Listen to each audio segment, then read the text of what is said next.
You know that feeling. You're sitting somewhere ordinary, your room, a classroom, a crowded bus, and without any warning something quietly shifts, not around you, inside you. The world still looks the same.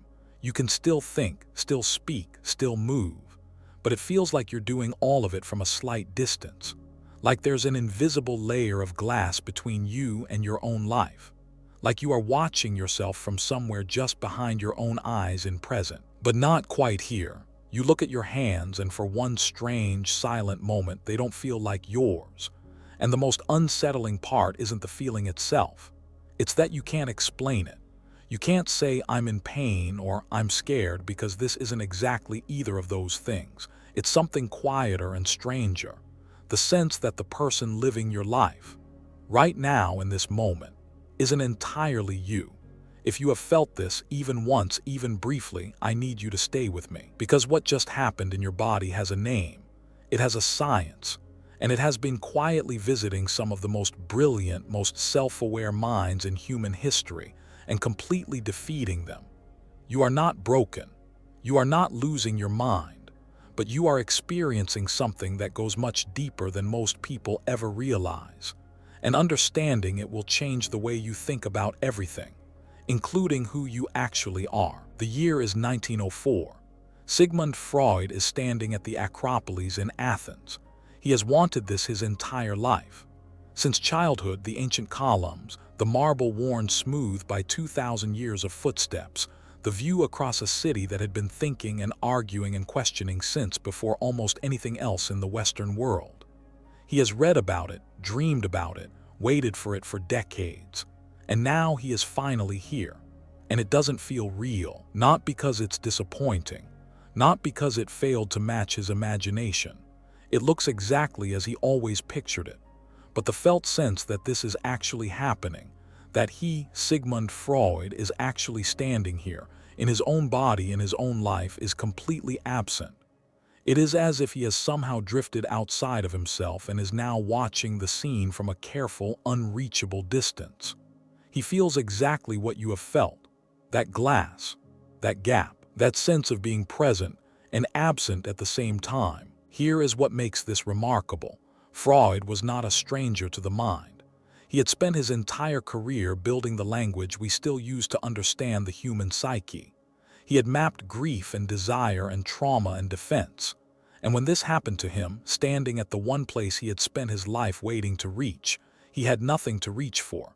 No category, no framework, no explanation.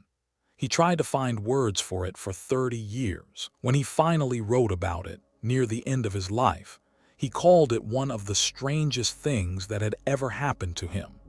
If the founder of psychoanalysis couldn't explain what you've experienced, that should tell you something about how deep this actually goes. Think about the last time it happened to you.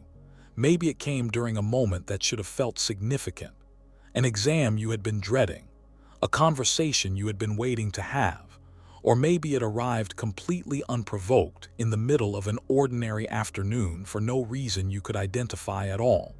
What did it feel like? Not the situation around it, the feeling itself.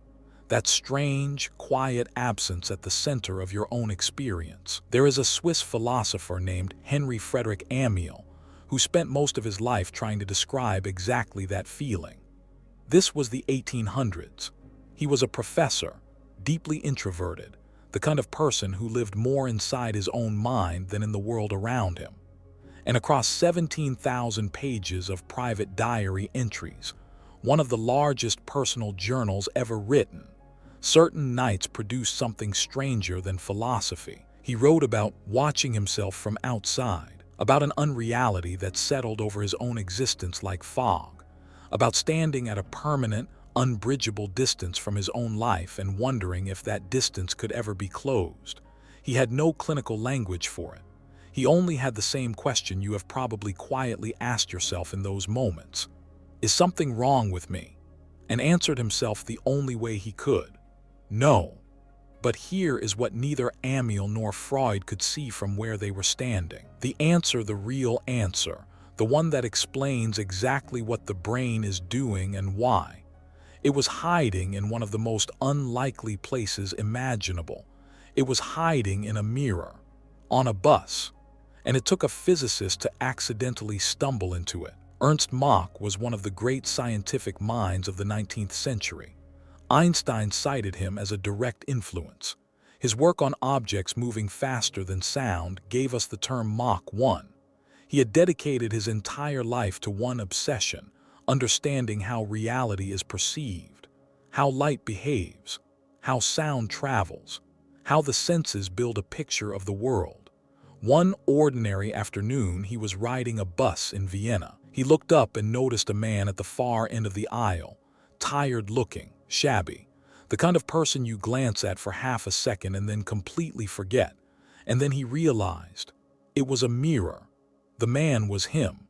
For a fraction of a second, Ernst Mach, the world's leading expert on perception, had looked directly at himself and seen a stranger. Now think about what that means, not as an embarrassing accident, but as a scientific observation. The signal that should have connected the body in the mirror to the sense of being Ernst Mach, that instant, automatic recognition simply not arrived.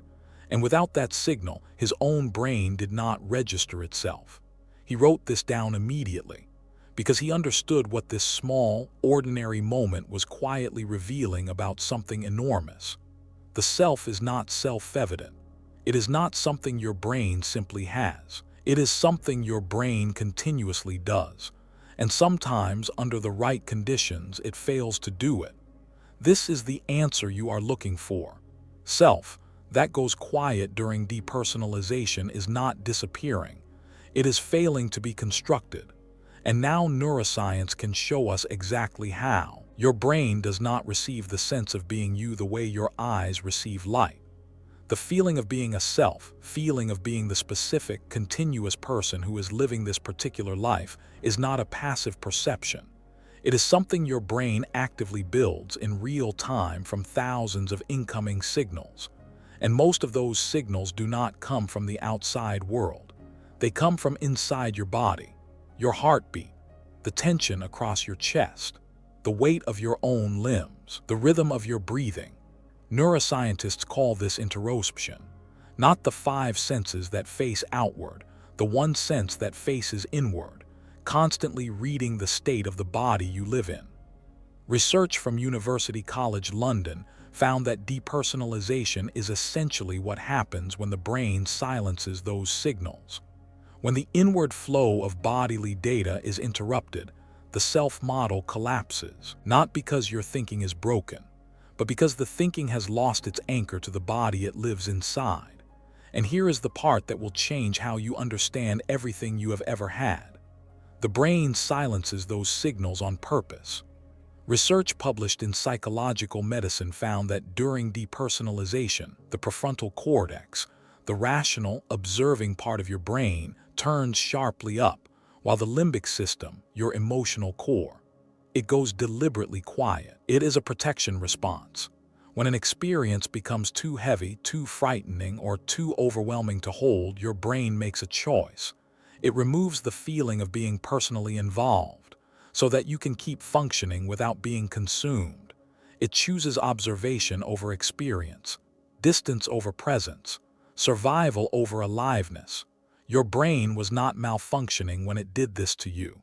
It was protecting you, using the only way it knew how. In this long way, one of the most important questions human beings have ever asked, not who am I, but what is the I to begin with?